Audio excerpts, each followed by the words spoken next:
visions through my dreams, seeing myself swimming in the universe. My ancestors gave me gifts to read cards, predict and heal. My name is Daphne, but spirit calls me Babylon. Angels communicate through numbers. Intuition is so deep. The gift I fully embrace within.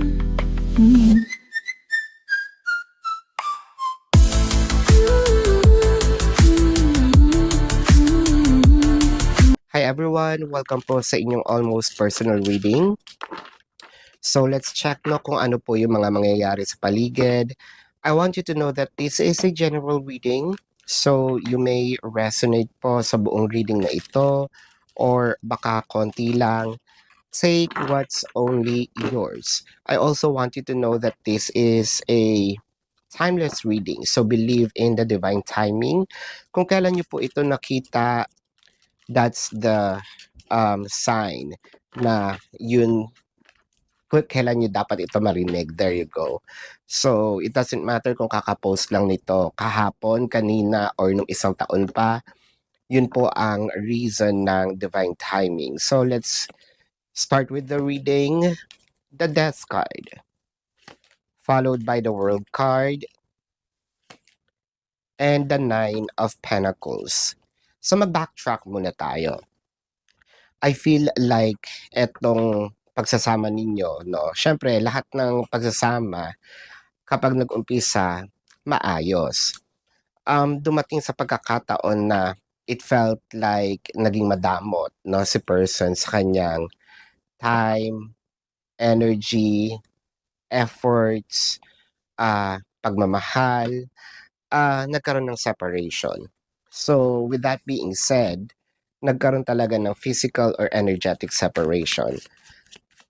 Ang system nito is gusto niyang bumalik. Gusto niyang ipakita sa iyo uli, no, na worth it pa ang kanyang chance. It may not be the first or the second chance.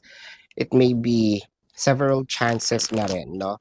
Pero talagang pinapangako nitong taong to na with the Nine of Pentacles, ito talaga yung i-offer niya, no, yung best niya at ibibigay niya kung ano yung dapat na para sa iyo. The Death card is clarified with the Page of Cups and the Two of Pentacles. I feel like meron pa rin itong balita, no, sa iyo, whether nakikibalita siya sa mga taong nakapaligid sa inyo, nakapaligid sa iyo. It may be family members of yours. It may be friends of yours na friend din niya, no? It may be sa kamag-anak niya na friend mo pa din.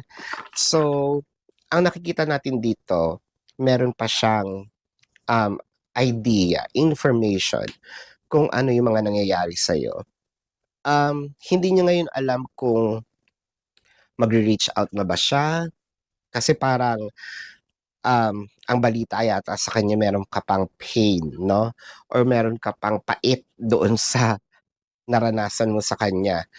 Para yatang may nakarating yata sa kanya na hindi mo siya mapapatawad.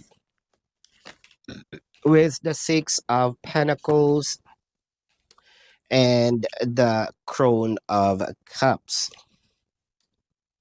Siguro nalait ka nitong person mo. In a sense na siguro hindi naman niya yung sinasadya. Pero kasi with the Six of Pentacles, parang may katotohanan yun eh. Whether dinaan niya sa biro, no? Parang this person attacked you on your physical aspect. Baka sinabi niya is masyado kang maliit, masyado kang mataba, masyado kang payat, sobrang dami mong tigyawat, kung ano man yung mga nasabi niya. It felt like nung nagkaroon kayo ng separation, parang hinil mo naman yon. I think meron kang mga ginawa. Well, kung sa tangkad naman, siguro wala na tayong magagawa doon. Pero kung ito yung dami mo naman tigyawat, yung ganyan, siguro ngayon nagre-rejuve ka. I feel like nakikita naman niya yung mga changes, no? Para kasing ang shallow na porke ba marami kong tigyawat or porke ba taba ito or porke ba manipis ako, hihiwalayan mo na ako, no? Um, Pwede naman yung mabago at saka parang feeling ko pinatunayan mo, no? Again, ginawa mo yun hindi para sa kanya. Ginawa mo yun for your self-esteem, no? Ginawa mo yung mga pagbabagong yun because you can. And also, siguro it's time na rin, no? Na alagaan mo. Wala namang masama kung inaalagaan mo ang iyong sarili ngayon.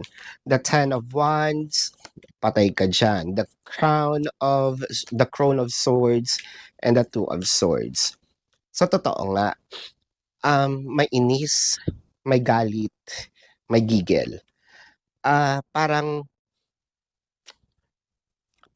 ito yung sinasabi nila dati na version 2.0, nandun ka na sa version 2.0 mo, and parang sinasabi mo dito, huyok ka ngayon. So, huyok ngayon si person sa'yo. I feel like nahihirapan siya. Siguro ngayon, nilulunok niya na yung mga sinabi niya, no? Parang gusto niya yatang bawiin yung mga bagay na nasabi niya. Yun kasi ang mahirap kapag nakapagsalita ka na, tapos gusto mong bawiin yung mga nasabi, it felt like mahirap gawin, lunukin yung sinuka mo, no? With the Ten of Wands, clarified with the Witch of Pentacles and the Maiden of Wands. So panay pa rin siya subaybay, no? Sa iyong social media account, sa iyong mga post, balita, no? Na updates sa mga nangyayari sa buhay mo. Kaya siguro may idea pa ito na inis ka pa sa kanya. Maiden of Wands, natatawa ko kasi up until now, parang ang lakas ng loob niya, no? Ganun kalakas yung kumpiyansa niya sa sarili niya na mabibigyan pa siya ng chance.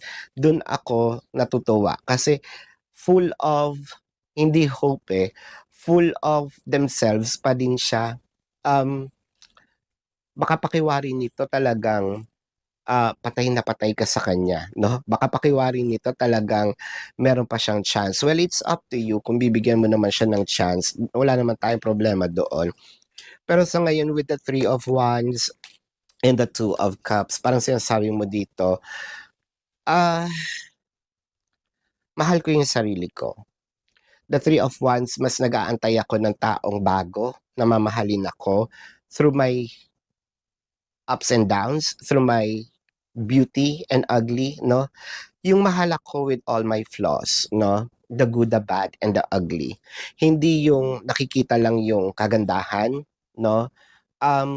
Hindi nakikita yung kung ano lang yung mabuti. Mas gugustuhin ko na magkaroon ako ng isang relationship sa isang taong mahal yung buong pagkatao ko, no? So this is your reading. Let's check the zodiac sign of this person.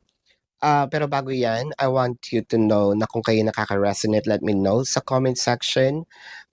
Kung kayo po yung merong mga katanungan, please don't forget to check, no, sa description box ng video na ito. There is a link.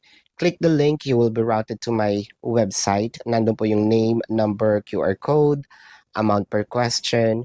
Take advantage of the 4 questions plus 1 kasi discounted po yun. And if you want to book a private reading, nandun din po siya. So now let's check the zodiac sign.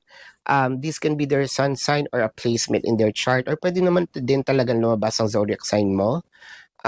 Kung hindi ito yung zodiac sign mo, this can be your placement, no, sa iyong chart. I'm seeing Cancer, Leo, I am seeing Libra, Gemini, Virgo, Sagittarius, Leo, nasabi natin yung Leo, Scorpio, Aries, Taurus. I am seeing Pisces. I'm seeing Scorpio. Yan ang sabi natin, Scorpio kanina. Capricorn. Yan. So this is your reading. Maraming salamat. Love and light. Namaste. See you po sa susunod na readings. Goodbye.